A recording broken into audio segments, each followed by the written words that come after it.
Hello, my name is Marcella Simoni, and I teach at the Department of Asian and North African Studies at Ca' Foscari University in Venice, and so does Professor Emanuela Trevisan Semi, who's also on the staff of this course.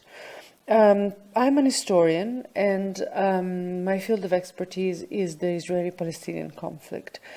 The course that I hope you will join, it's entitled Nonviolence and Civil Resistance in Israel and Palestine, History, Theory and Practice. And the idea behind this course is to look at those individuals, organizations, Israeli and Palestinian, who have been talking for the past maybe 50, 40, 30, 20 years.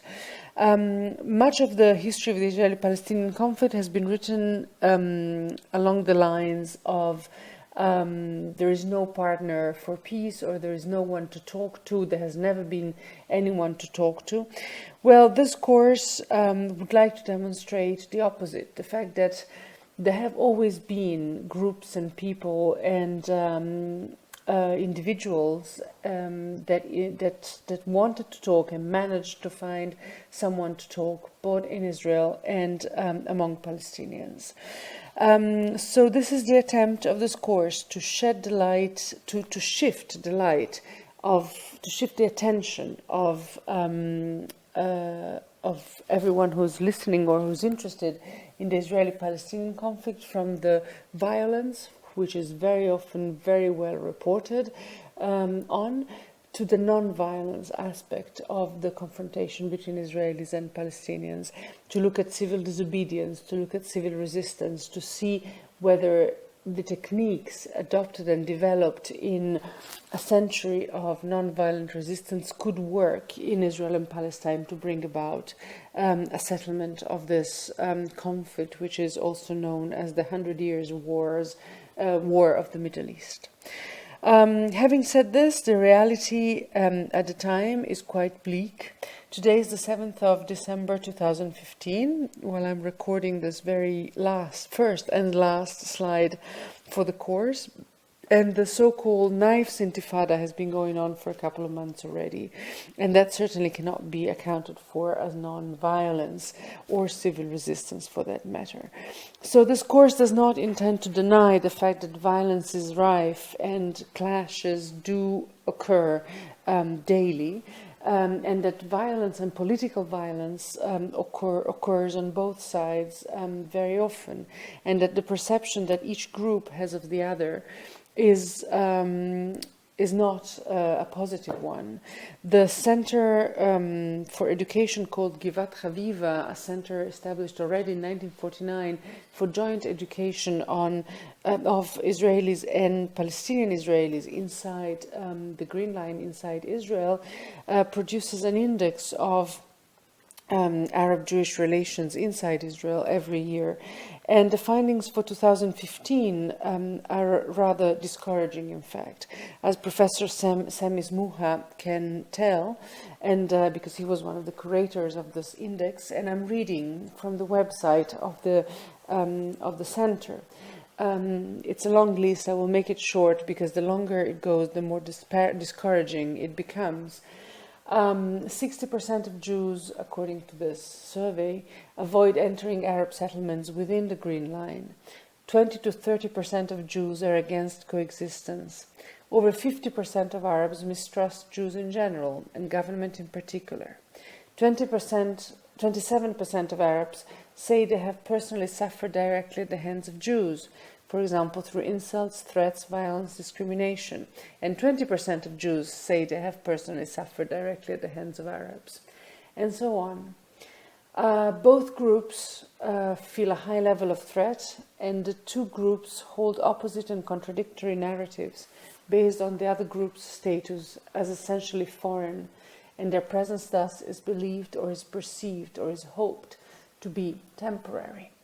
Well, that's a mistake, because I think and I believe, and I'm not the only one, that the two groups are there to stay, and that they will have to find a way to coexist and share. And if both groups hold narratives, contradictory and opposite narratives, of their own and of each other and of the other's history, their sharing will not go very far. So this is where the historians comes in. And this is where we will try to look at how there are several groups, activists, NGOs, individuals, academics that just try to change the situation, starting from below, starting to promote the awareness of one's own and of the other's history, teaching that awareness to oneself and to the other, so as to make a talk and a conversation productive. So talking is really one of the, I would say, not one, the only way to move forward and to avoid the fate, or if you like, the history of what has happened to the previous generation of owners or of settlers or of residents in the land that each one had claimed was his or hers.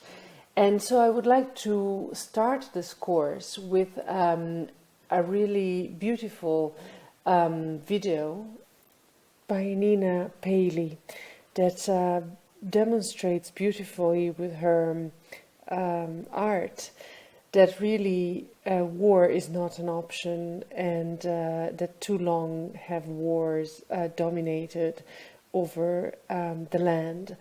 So I hope you will enjoy the video. Please feel free to share it, as the author herself says. And I really hope you will want to follow this course and that you will join. And so I'm sure we will spend some productive weeks together. Thank you very much for following so far. Bye-bye.